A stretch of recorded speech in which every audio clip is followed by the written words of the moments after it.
Absolutamente amormado e conmovido. Eu dicíalles aos xornalistas que me preguntaban a entrada do auditorio como me sentía e dicíalles francamente, síntome, estou como un flan, síntome como se fose ter que facer a primeira comunión outra vez que hai 20 anos daquela historia, síntome nervoso como cando tiña que examinarme por libre no bacharelato ante o tribunal no Instituto Xermídez que estaba en Mozarelo daquela. Era como me sentía e despois de todo un período, nunhas últimas semanas, na que tiven que andar a pelexar con moi escasas forzas contra unha fantasma que no meu caso é en certa maneira familiar, chamase depresión, que de alguna maneira somaticei con unha serie de síntomas de cansazo, de fatiga e mesmo dunha bronquite absolutamente demoledora. E hoxe, de súpeto, gracias a todas e todos os que traballachedes arreo nesa comisión de amigas e de amigos, e gracias a todas aquelas persoas que xenerosamente contribuíron á elaboración e á confección do libro que me acaba de entregar Manolo Camaño, que teño presa xa por dereito por ler canto antes, e gracias a vosa presencia aquí, de súpeto é como se a rexeneración que eu levo reclamando para este país, para as súas sociedades, para as súas organizacións de combate, ou que naceron para o combate, das organizacións do nacionalismo galego, como esa rexeneración, conseguise entre todos vos que en mí mesmo se producise hoxe, en poucos intes, en poucos momentos. Eu non vou botar un discurso, menos aínda unha soflama, e menos aínda un mitin. Non é o momento de facer tal cousa. Quero ser moi sincero, quero falar co corazón aberto, sin perder o control dos sentimentos pola miña componente racional, que sempre foi extraordinariamente poderosa. Son un home tremendamente emotivo, que se exalta, mas ao mesmo tempo son un ser que cree na razón e que nunca deixou de exercer a razón na medida das súas posibilidades. Pero eu estou-me lembrando, levome toda a sesión lembrando, mentras escoitaba falar a uns e outros, recitar a Pepe Cácamo, recitar a Miguel Anxo, falar a Víctor Freixanes expoñendo o libro, falar a Manolo Camaño, e escoitando a música de Paulino Pereiro, aos dous Casal, ao Nando Casal, que é todo un símbolo de Milladoiro, por lo tanto un símbolo de xurdir da música popular culta neste país, o seu fillo Roico, a súa arpa celta, e máis os meus amigos, o García, e máis o Soto, interpretando esa que foi para min como unha especie de pequeno símbolo a nivel da intimidade, esa maravillosa canción de Ariel Ramírez, non? Que ninguén pensaría que un nacionalista galego escollería como seu propio himno personal. Mentre estaba escoitando todo eso, non podía cesar de lembrarme de Valentín Arias, pero Valentín Arias moi fundamentalmente o vello compañeiro dos anos 60 en Vigo, o vello compañeiro dos primeiros anos do PSG, do traballo na revista de Economía de Galiza, dos primeiros esforzos por facer tamén sentirse a voz do galego é o noso idioma nas ondas do tempo daquela primeira emisión en galego con Xosé Luis Franco Grande e con Xoana Torres, Raíz e Tempo, na emisora da Voz de Vigo nos anos 60. Non podía tirar do maxín porque é unha injusticia, unha brutal injusticia que o Valentín non puidese estar hoxe e que connosco nada máis que en espírito, porque en espírito sí que está. Pero tamén ao mesmo tempo estaba me lembrando como son xa, queira que non, un vello, non sei se Petrucio ou non, pero un vello, desa santa compaña de fantasmas amigas que xa o acompañan a un apotío, que son todos os amigos e amigas, os compañeros de sempre, que xa están no alén, dende os vellos pexegos dos anos 60, os upegallos dos anos 60, mesmo os peixes dos anos 60, os alcumes cos que nos identificábamos, os do PSG, os do UPG, os do PC, na época aquela en que en Vigo Jesús Méndez Ferrín polo UPG, Alexandre Cribeiro polo PC, que quería ser PC galego, galeguista e nacionalista e asumir o principio do nacionalismo galego, e eu mesmo, e despois, o ano despois tamén Camilo Nogueira, coordinábamos de algún xeito pois as movidas, as accións no plano cívico da revolta antifranquista na protesta na medida dos posibles naqueles tempos. Eu só podo aceptar esta homenaxe non como tal, senón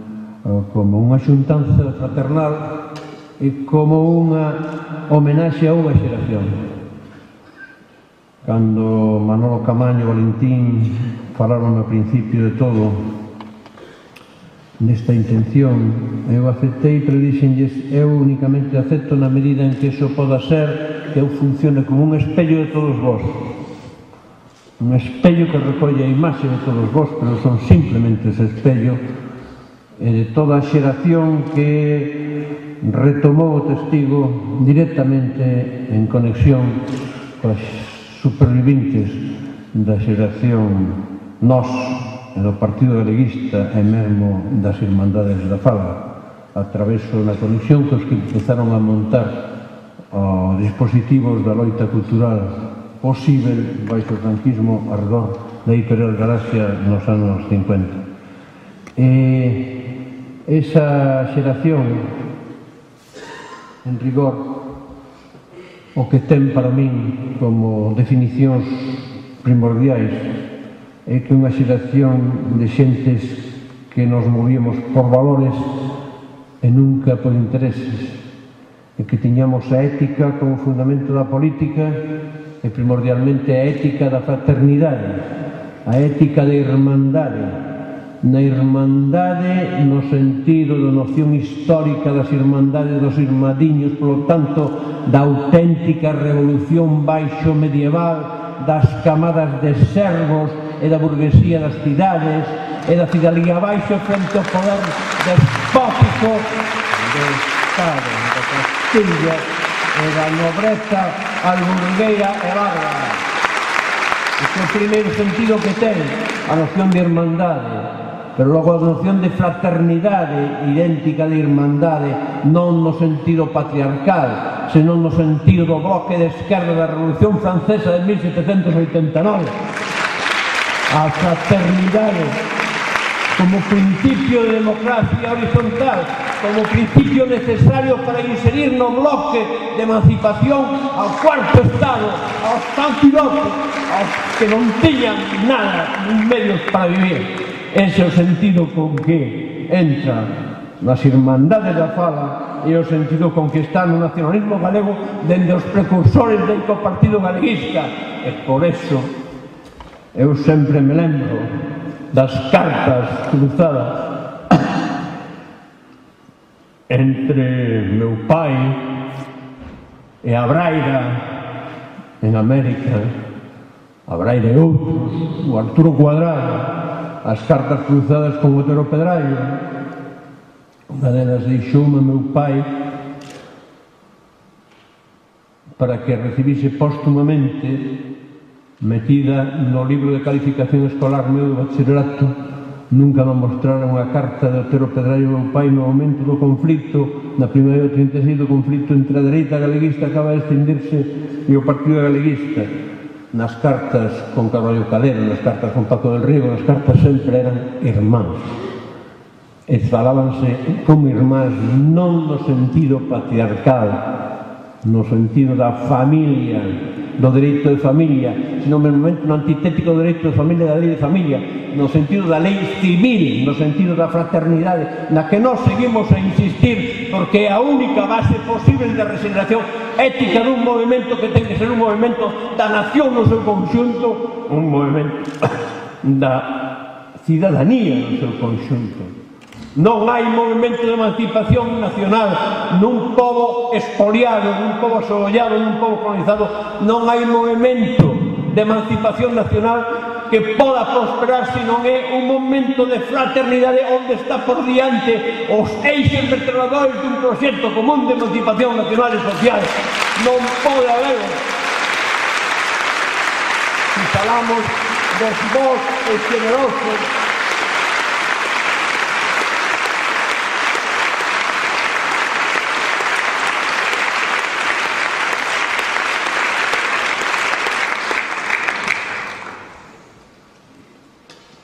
algúns,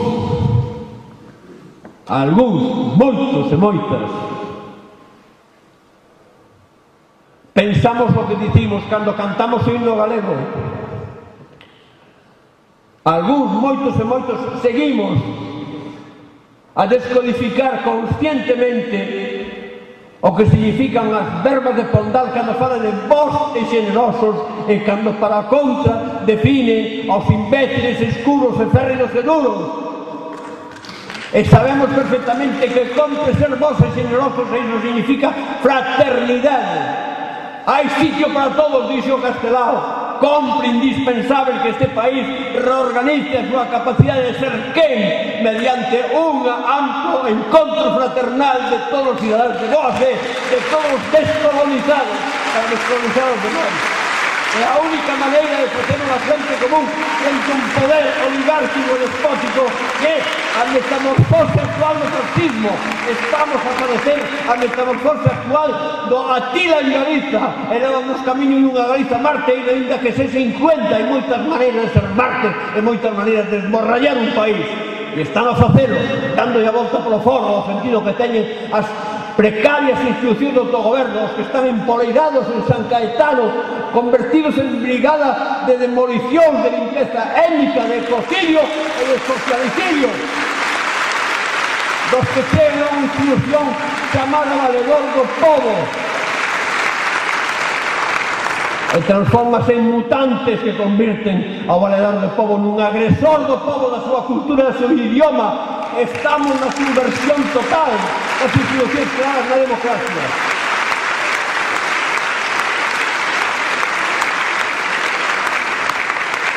E frente a isto, ou ben facemos profesión da ética, da solidariedade, da fraternidade, da igualdade, ou ben facemos profesión e práctica dos principios republicanos dunha sociedade en clave da nosa nación e do noso povo, ou seremos falsos, mentiráns e non seremos bons e generosos e estaremos mal que ben traicionando aos nosos ancestros, traicionando a loita dos Bóveda, dos Castelaos que invocamos, dos Faraldo, dos Rosalía, de todos os demais, tamén dos homes e mulleres escrecidas e represaliadas, das mulleres que estiveron no maquis co seu home, das mulleres recollidas no último libro de Aurora Marco, esas mulleres silenciadas das que nunca se fala e que foron un factor fundamental para a resistencia frente ao fascismo no monte nos anos 40 e 50, como antes. Eu non vine aquí a botar un mitin. Non.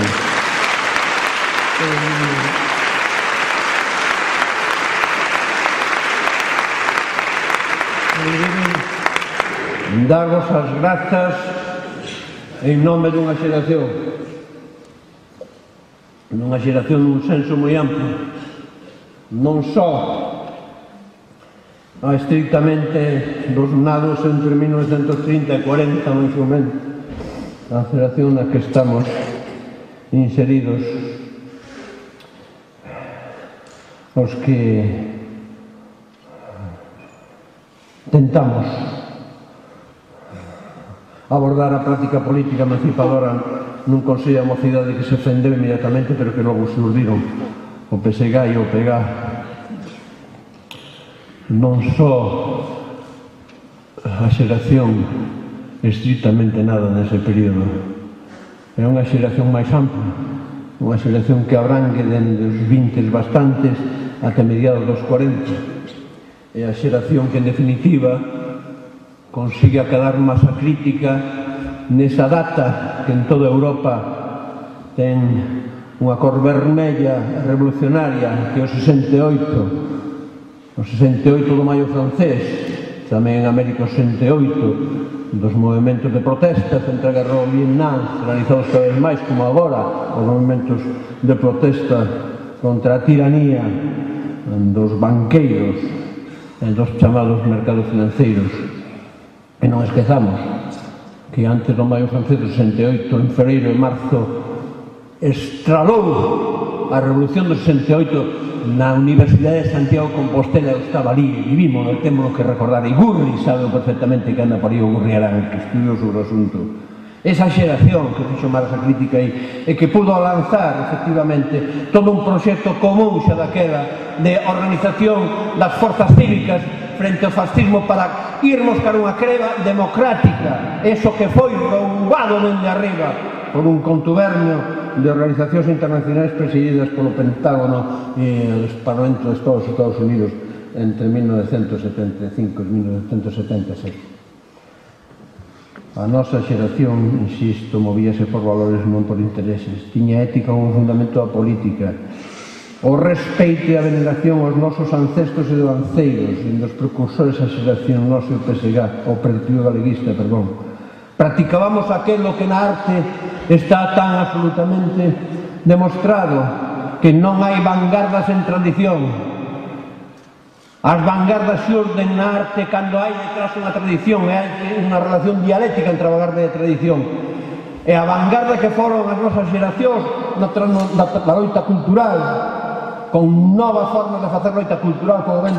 relataba Manolo Camaño,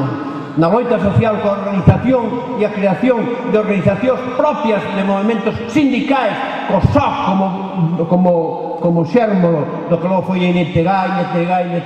sucesivamente, do Sindicato Labrego Galego, ou de organizacións ecologistas absolutamente precursores e pioneiras como a ADEGA en 1976, nada menos.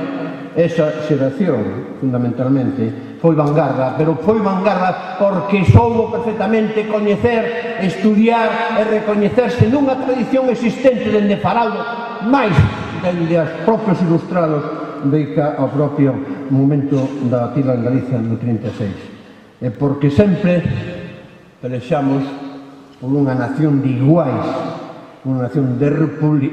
cidadáns, e, polo tanto, polos principios republicanos. Acaso é esta, hoxe, unha xeración derrotada? Nos momentos de máis negro pesimismo,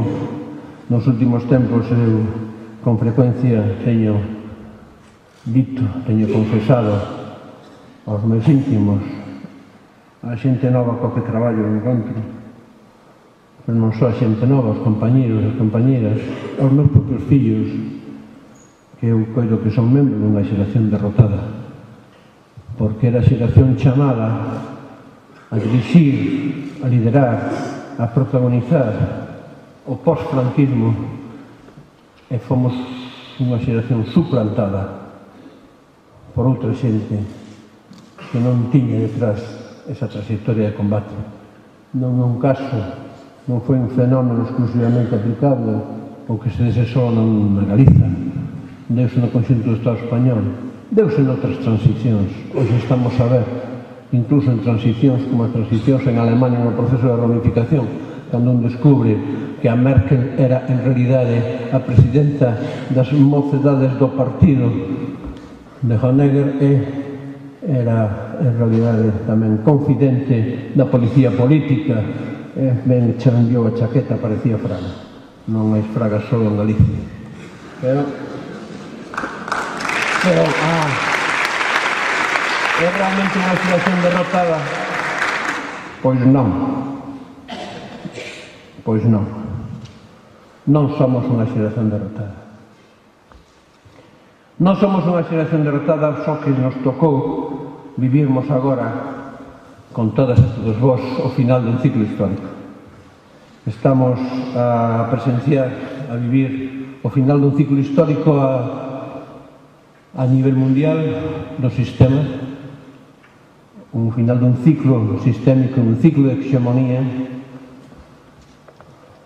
unha crise de hexemonía que deriva nun período de caos sistémico, está á vista,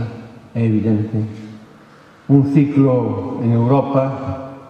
o calexón de Salsepodes, sen saída, no que está metido o proxecto europeo na versión Unión Europea, deturpada e transformada simplemente nunha unión monetaria que agora fai auga por todas partes, que está abocada ao fracaso, xa fracasou, nunha Unión Europea onde órganos que non teñen aval democrático son os que lle dictan consignas ao presidente dun goberno grego se pode ou non convocar un referendo aos cidadáns, e onde se cambia, remuda un goberno e pónselle os axentes de Goldman Sachs que foron precisamente os causantes da tragedia que nos está a vivir, ou en Italia algo por el estilo. Estamos a vivir a final do ciclo democrático, a ver que despois da Guerra Mundial do 45 e unha Unión Europea caput, que ou ben conseguimos entre todos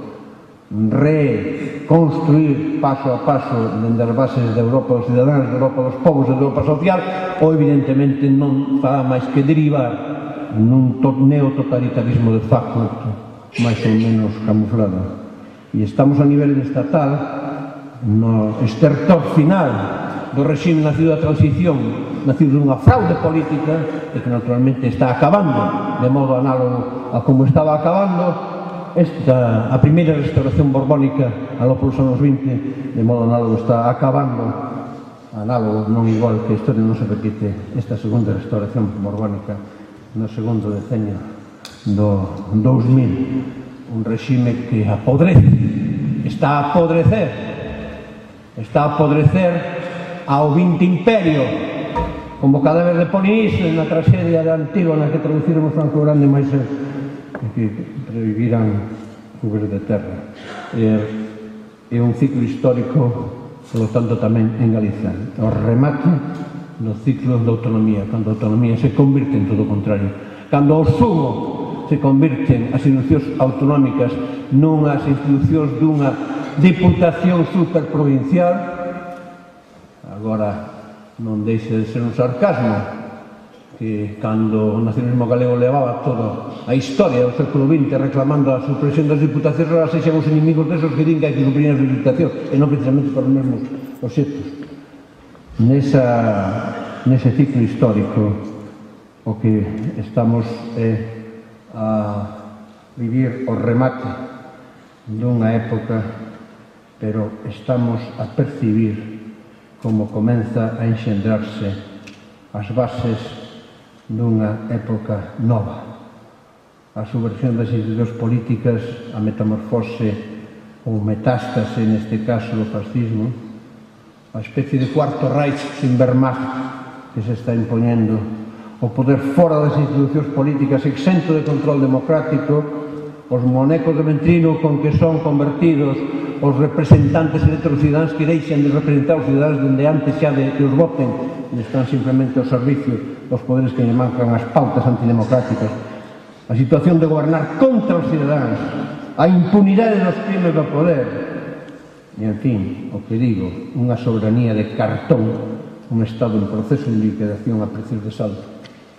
Este é o panorama que temos na nosa contorna. E, sin embargo, nin nós como xeración, nin vós como cidadáns, nin este pobo, nin os povos de Europa, nin os povos do mundo, estamos derrotados. Simplemente compre recuperarmos o protagonismo como pobo e como cidadáns. É a hora da cidadanía exercente como tal. É a hora da soberanía popular no sentido prístino da palabra. É a hora da reconquista dos dereitos e das liberdades cívicas e políticas. É a hora dunha nova creba democrática con ese regime putrefacto e con un sistema aberrante que leva camiño de acabar coa biosfera e coa existencia do propio planeta. É a hora da rebelión cívica como motor da emancipación. É a hora dos principios e a práctica republicanas. É a hora da lealdade ao común cidadán e non da obediencia ás organizacións, mesmo as organizacións das que formamos parte, si é imposible ser leal ao povo e aos cidadáns sendo obediente ás directrices das organizacións. Este é o momento no que estamos. E só quero eu ser nisto o espello de todos vós. Só quero exhortarvos a exerceredes a dignidade e a practicaredes a indignación, a seredes a conciencia activa e combativa desta nación de Breogán, dado que nos corresponde agora aos cidadáns do común asumir as responsabilidades que tiñamos delegadas nos nosos representantes electos. E nesa loita estarei convosco, man con man, no proxecto común de toda a cidadanía galega agás as oligarquías, los puntos de apoio dos poderes que nos expolian, que nos alienan e que nos queren borrar do mapa e da historia. Con eses principios, con ese proxecto, nesa loita estarei convosco mentras teña actos,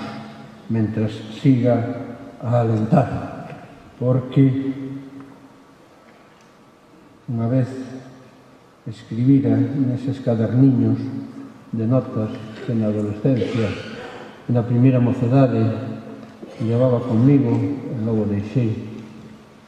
e desapareceron. Moitas veces eu escribía cousas propias de vellos, non propias de un mozo. Eu escribira xa daquela algo que dicía: eu loito sin esperanza, mesmo por iso é ben certo que non desertarei en xamais.